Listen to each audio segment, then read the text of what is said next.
প্রিয় চুয়াডাঙ্গাবাসী, এই বৃষ্টি স্নাত দুপুরে আমরা আপনাদের চুয়াডাঙ্গায় এসেছি।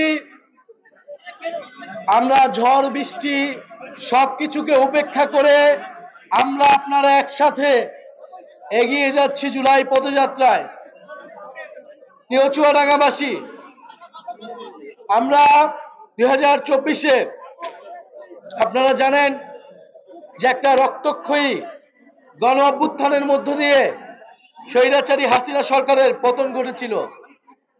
আপনারা হয়তো ইতিমধ্যে সোশ্যাল মিডিয়ায় দেখেছেন, বিবিসি একটা রিপোর্ট করেছে যেখানে দেখা যাচ্ছে যে শেখ হাসিনা নিজেই গুলি চালানোর সকল অর্ডার দিয়েছিলেন।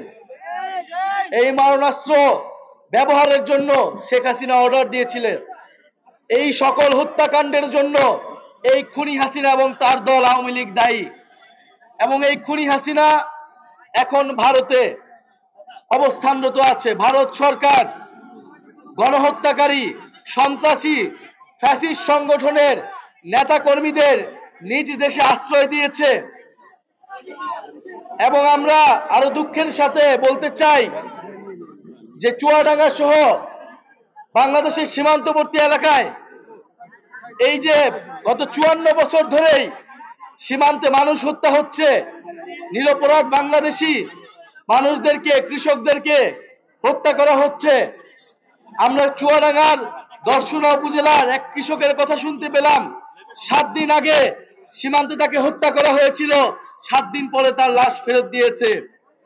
বিএসএফ কোন সীমান্ত রক্ষী বাহিনী নয়, সেটি একটি খুনি বাহিনীতে পরিণত হয়েছে। বাংলাদেশের মানুষকে খুন করাই যেন তার একমাত্র দায়িত্ব।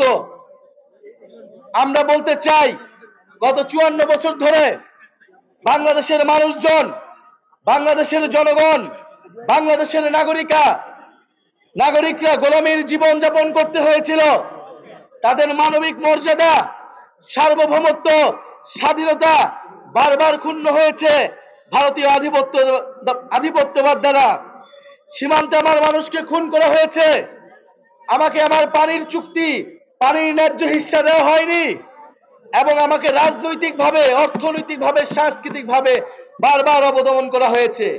শেখ হাসিনার সরকার 16 বছর ধরে টিকে ছিল, গুম খুন, মানুষকে হত্যা করেছে এই ভারত সরকারের প্রত্যক্ষ এবং পরোক্ষ সমর্থনে। আমরা স্পষ্টভাবে বলেছি, সীমান্ত হত্যা আমরা কোনোভাবেই মেনে নিব না। বাংলাদেশের জনগণকে, বাংলাদেশের সীমান্তকে, বাংলাদেশের মাটি ও মানচিত্রকে রক্ষা করা বাংলাদেশের ছাত্র তরুণ যুবদের দায়িত্ব। সেই দায়িত্ব আমরা নিয়েছি এবং সেই দায়িত্বের ভিত্তিতেই জাতীয় নাগরিক পার্টি কাজ করবে। আমরা আজকে চুয়াডাঙ্গা থেকে বলতে চাই, গত 54 বছরে হাজারের উপরে মানুষ বাংলাদেশের সীমান্তে হত্যা করা হয়েছে। আমাদের মোল্লা ফারুক ভাই বললেন, এই চুয়াডাঙ্গার সীমান্তেই 200-এর বেশি মানুষ সীমান্তে হত্যা করা হয়েছে। সীমান্তে গরু চালানকারী বলে, পাচারকারী বলে আমার গরিব কৃষকদেরকে হত্যা করা হচ্ছে, আমার বাংলাদেশি মানুষদেরকে হত্যা করা হচ্ছে। অথচ গত 54 বছরে কোন সরকার এর বিরুদ্ধে কোনো ব্যবস্থা নিতে পারেনি। আমরা অন্তর্বর্তী সরকারকে বলবো, আপনাদেরকে কঠোর হতে হবে এবং কোন সরকারের দিকে আমরা তাকিয়ে থাকবো না।